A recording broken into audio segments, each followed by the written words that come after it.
नमस्कार दोस्तों, स्वागत है आप सबका आज की इस वीडियो में, जिसमें हम आज भी डिस्कस करेंगे करंट अफेयर्स के कुछ इंपॉर्टेंट एमसीक्यूज को। और ये जो क्वेश्चंस होंगे वो अपने आप में बहुत ही इंपॉर्टेंट हैं और रिलेवेंट होंगे आपकी आने वाली प्रतियोगी परीक्षाओं के लिए, राइट। तो वीडियो को पूरा देखिएगा, लास्ट तक देखिएगा, क्योंकि इन क्वेश्चंस के साथ आपको और भी जानकारी जानने को मिलेगी, समझने को मिलेगी, राइट। तो टाइम को बिना वेस्ट किए हुए शुरू करते हैं हमारा आज का वीडियो और देखते हैं फर्स्ट क्वेश्चन। तो फर्स्ट क्वेश्चन है, International Day of Awareness about Food Loss and Waste celebrated on 29th September with the theme For People, For Planet, Stop Food Loss and Waste. From which year this day is being celebrated? तो यहाँ पे पूछा जा रहा है कि खाद्य हानि और अपशिष्ट के बारे में जागरूकता का जो अंतर्राष्ट्रीय दिवस है 29 सितंबर को इस बार for people for planet stop food loss and waste theme के साथ मनाया गया है। पूछा यह जा रहा है कि ये किस साल से मनाया जा रहा है, राइट। तो यहाँ पे ऑप्शंस गिवन है 1990, 1998, 2014 या 2020। तो मैं आपको सही उत्तर पहले बता दूं, सही उत्तर है 2020, राइट। अगर आप देखिए यहाँ पे क्वेश्चन पूछे जाने का फॉर्मेट अगर आप देखें कि मतलब किस तरीके से क्वेश्चन पूछा जा सकता है, तो एक तो डेट के टर्म में भी क्वेश्चन पूछ सकता है, दूसरा थीम के टर्म में भी क्वेश्चन पूछ सकता है। तो पहली बात तो आपको डेट अच्छे से याद हो जानी चाहिए, दूसरा यहाँ पे थीम भी बहुत अच्छे से याद हो जाना चाहिए। थीम है for people for planet stop food loss and waste, right. तो ये थीम आपको बहुत अच्छे से याद हो जानी चाहिए। थीम के टर्म में भी कई बार क्वेश्चन पूछे गए हैं, राइट। और एक स्टैटिक पार्ट ये भी बन सकता है कि किस ईयर से इसको मनाया जा रहा है। तो ये 2020 से मनाया जा रहा है, यानी कि 2020 के सितंबर 29 से इसको मनाया जाना स्टार्ट किया गया है। और मैं आपको बताऊं कि यूनाइटेड नेशन जनरल असेंबली ने इस डे को 2019 में डेजिग्नेट किया था as the international day of awareness of food loss and waste, right. तो बहुत ही इंपॉर्टेंट डे है बिकॉज अगर इसके पर्पज को आप देखें तो इसका पर्पज यही है कि ग्लोबल लेवल पे जो फूड वेस्ट का इश्यू है उस इश्यू को रिजॉल्व करने का ही बेसिकली इसमें पर्पज है। मतलब कि ग्लोबल लेवल पे फूड वेस्ट को का जो इश्यू है उस इश्यू को रिजॉल्व करने में एक तरीके से ये डे प्रमोट करेगा, लोगों के थॉट प्रोसेस को चेंज करेगा और कहीं ना कहीं हेल्प मिलेगी फूड वेस्टेज को रोकने में, बिकॉज ये अपने आप में बहुत जरूरी है। जैसा कि आपको मालूम है कि पूरे विश्व में बहुत सारी रीजन्स हैं, बहुत सारी यहाँ पे कुछ कम्युनिटीज हैं जहाँ पे लोगों को खाना नहीं मिल पाता है, राइट। तो कहीं ना कहीं ये हमारी मोरल रिस्पॉन्सिबिलिटी बन जाती है फूड वेस्ट को रोकने से, राइट। खाने को बर्बाद नहीं किया जाना चाहिए, ये बचपन से हमको सिखाया जाता रहा है, राइट। तो अपने आप में बहुत इंपॉर्टेंट है, जरूर आप इसको याद कर लें। Now the next question, Who has become the first Indian to win silver medals in a single edition of the Archery World Championships? तीरंदाजी विश्व चैंपियनशिप के एकल संस्करण में रजत पदक जीतने वाले पहले भारतीय कौन बने हैं? तो यहाँ पे ऑप्शंस गिवन है, ज्योति सुरेखा वेन्नाम, अभिषेक वर्मा, मुस्कान किरार, प्रिया गुर्जर, राइट। तो मैं आपको पहले सही उत्तर बता देता हूं, सही उत्तर है ज्योति सुरेखा वेन्नाम। तो ये आपको नाम याद हो जाना चाहिए और कहां पे इन्होंने जीता है आपको ये मालूम होना चाहिए। आर्चरी वर्ल्ड चैंपियनशिप में इन्होंने ये खिताब जीता है, राइट। और आप देखिए यहाँ पे बात हो रही है ज्योति सुरेखा वेन्नाम की, तो ये पहली यहाँ पे इंडियन बन गई, पहले भारतीय बन गई जिन्होंने एकल संस्करण में, मतलब एक ही एडिशन में, अगर हम यहाँ पे आर्चरी वर्ल्ड चैंपियनशिप 2021 की बात करें तो ये एक तरीके से ये इसका एक संस्करण है, मतलब कि ये नया संस्करण है। तो इस संस्करण में, इस एडिशन में डबल रजत पदक जीतने वाली पहली भारतीय खिलाड़ी यहाँ पे बन गई हैं। तो अपने आप में बहुत इंपॉर्टेंट है, बहुत बड़ी बात है, बड़े गर्व की बात है कि यहाँ पे ज्योति सुरेखा वेन्नाम ने 2 रजत पदक यहाँ पे हासिल किए हैं, राइट। अगर हम यहाँ पे अदर ऑप्शंस की बात करें, अभिषेक वर्मा, मुस्कान किरार, प्रिया गुर्जर, तो इन्होंने भी आर्चरी वर्ल्ड चैंपियनशिप में पार्टिसिपेट किया है। किस तरीके से पार्टिसिपेट किया है मैं आपको बताता हूं।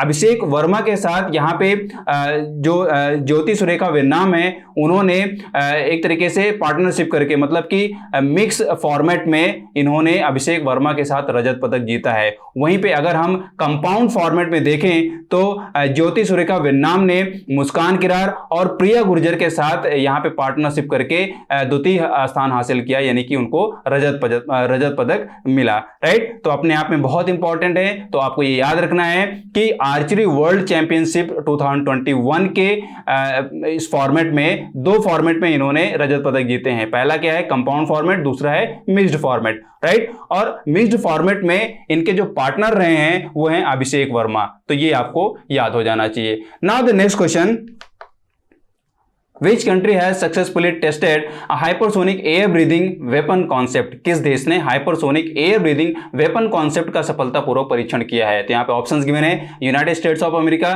चाइना, रशिया या यूनाइटेड किंगडम। तो मैं आपको पहले सही उत्तर बता देता हूं। सही उत्तर है संयुक्त राज्य अमेरिका, यानी कि यूनाइटेड स्टेट्स ऑफ अमेरिका।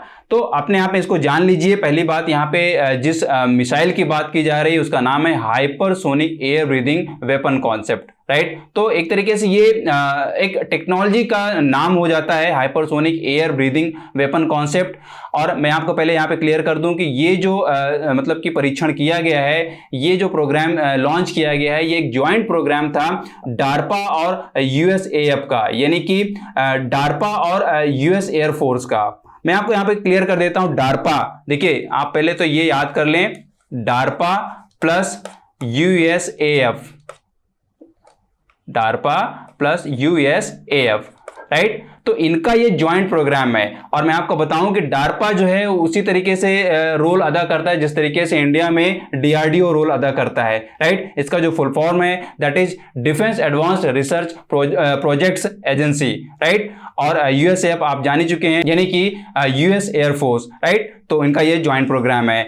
और अगर हम यहाँ पे अब बात करें hypersonic air breathing weapon concept की, तो hypersonic air breathing weapon concept है क्या?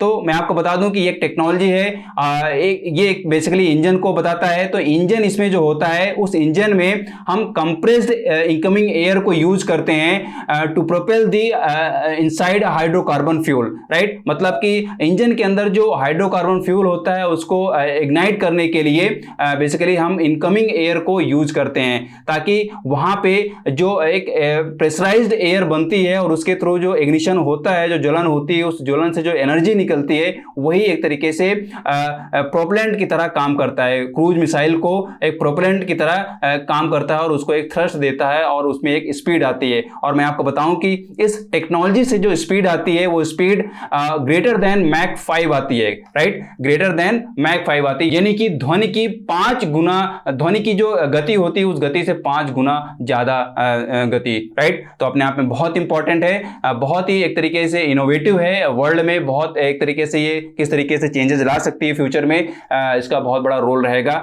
आप इसको डिटेल में जरूर पढ़ सकते हैं। Now the next question, Kaitlyn Christian और एरिन रूटलिप की जोड़ी को भारत की सानिया मिर्जा और चीनी खिलाड़ी सुआई झांग ने हराकर ओस्ट्रावा ओपन महिला युगल खिताब जीता है। यह किस देश में आयोजित किया गया था? तो मैं आपको सही उत्तर बता देता हूं। सही उत्तर है चेक गणराज्य या चेक गणतंत्र, राइट। तो ये आपको आंसर याद हो जाना चाहिए।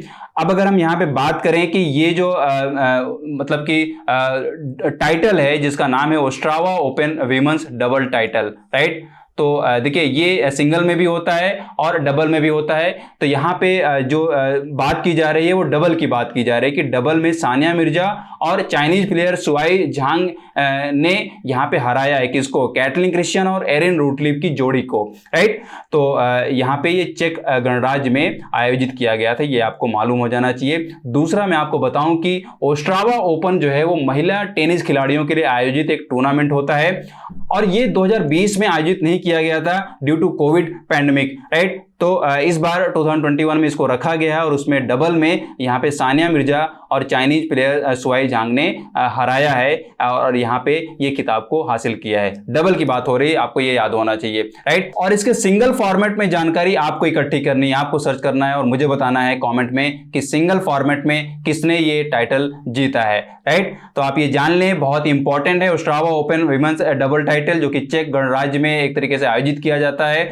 और इसमें ये भी आपको सर्च करके समझना चाहिए, नोट करना चाहिए कि ये पुरस्कार कब एस्टैब्लिश किया गया था, किन कंडीशंस में रखा गया था और आज की इसकी प्राइज मनी क्या है या इसकी रिकॉग्निशन क्या है वर्ल्ड लेवल पे। ये सारे पॉइंट्स आपको डिटेल में पढ़ने चाहिए और एक बाकायदा नोटबुक बननी चाहिए आपकी, राइट। नाउ देखते हैं next question. Which missile has been successfully launched the Defense Research and Development Organization DRDO Chandipur Odisha. रक्षा अनुसंधान और विकास संगठन DRDO चांदीपुर ओडिशा द्वारा किस मिसाइल को सफलतापूर्वक लॉन्च किया गया है? तो यहाँ पे ऑप्शंस गिवन है, आकाश अग्नि, आकाश प्राइम, आकाश उड़ान या आकाश मुखी। तो मैं आपको सही उत्तर बता देता हूं। सही उत्तर है आकाश प्राइम जी। तो आकाश प्राइम का यहाँ पे सक्सेसफुली लॉन्च किया गया है DRDO के थ्रू, उसके चांदीपुर उड़ीसा बेस्ड प्लेटफॉर्म से, राइट। और अगर हम यहाँ पे थोड़ा जानने की कोशिश करें आकाश प्राइम के बारे में, तो आकाश प्राइम जो है वो आकाश मिसाइल सिस्टम का ही एक एनहांस्ड वर्जन है, राइट। और अगर हम इसके कैपेबिलिटी की बात करें, इसके ऑपरेशनल रेंज की बात करें, तो इसकी भी जो ऑपरेशनल रेंज है वो 27 से 30 किलोमीटर तक है। और अगर इसके एल्टीट्यूड की बात करें, यानी कि फ्लाइट एल्टीट्यूड जो होता है वो लगभग 18 किलोमीटर होता है, राइट। तो आप देखिए, ये जरूर इंपॉर्टेंट पूछा जा सकता है, फ्लाइट एल्टीट्यूड जो है वो आप यहाँ पे 18 किलोमीटर लगभग याद कर सकते हैं। तो इसका जो फ्लाइट एल्टीट्यूड है वो एक बहुत इंपॉर्टेंट पॉइंट है, यहाँ से भी क्वेश्चन पूछ सकते हैं। और इसकी जो रेंज है वो मैंने आपको बता ही दी है, 27 से लेके 30 किलोमीटर, राइट। तो इसको आप डिटेल में पढ़ लें। आकाश मिसाइल सिस्टम में कितनी मिसाइल्स आती हैं, उनके कितने वर्जन्स हैं, और किन वर्जन्स को इंडियन डिफेंस में शामिल किया गया है या उनको शामिल किया जाना है, राइट। तो अपने आप में बहुत इंपॉर्टेंट है, आप इसको जरूर याद कर लें, डिटेल में पढ़ लें। आप यहाँ पे थोड़ा सा एक और चीज जान लीजिए आकाश प्राइम के बारे में। इसमें जो खास बात है, खास बात यह है कि आकाश प्राइम में हम जो रेडियो सिग्नल या जो रेडियो फ्रीक्वेंसी सीकर होते हैं मिसाइल्स में, ये जो रेडियो फ्रीक्वेंसी सीकर हैं वो इंडिया मेड है, यानी कि इंडिया में बनाए गए हैं, मेड इन इंडिया कॉन्सेप्ट के तहत, राइट। तो ये भी अपने आप में बहुत इंपॉर्टेंट है। यही थे हमारे आज के इंपॉर्टेंट MCQs, जो कि डेफिनेटली आपके आने वाले एग्जाम्स के लिए हेल्पफुल होंगे। वीडियो को लाइक करें, शेयर करें, और अगर आप चैनल में नए हैं तो इसको आप सब्सक्राइब कर लें, साथ में बेल आइकन को प्रेस कर लें। अगर आप सोशल मीडिया में फेसबुक और इंस्टाग्राम पे हैं तो वहां पे भी आप हमको फॉलो करें, ताकि इंपॉर्टेंट अपडेट्स आपसे मिस ना हो, राइट। अगर आप करंट अफेयर्स ज़्यादा से ज़्यादा पढ़ना चाह रहे हैं फिल्टर्ड फॉर्म में, तो आप हमारी साइट पे जाइए, वहाँ आपको डेली जो न्यूज़ दी जाती है वो फिल्टर्ड फॉर्म में दी जाती है इन डिफरेंट कैटेगरीज, चाहे वो स्पोर्ट्स की हो, इकोनॉमी हो, पॉलिटिक्स हो, एंटरटेनमेंट हो। ये बहुत सारी फील्ड्स होती हैं जहाँ से क्वेश्चन बन सकते हैं या बनाए जाते हैं, राइट, आपके कॉम्पिटिटिव एग्जाम्स के लिए। तो आप वहाँ जाइए और वहाँ अपने टाइम को बिना वेस्ट किए हुए फिल्टर्ड न्यूज़ पाइए और बाकायदा उसको समझिए, याद करिए, और वहाँ से नोट्स भी आप बना सकते हैं, राइट। तो पढ़ते रहिए, मस्त रहिए। मिलता हूं आपसे नेक्स्ट वीडियो में, तब तक के लिए have a nice day and thank you.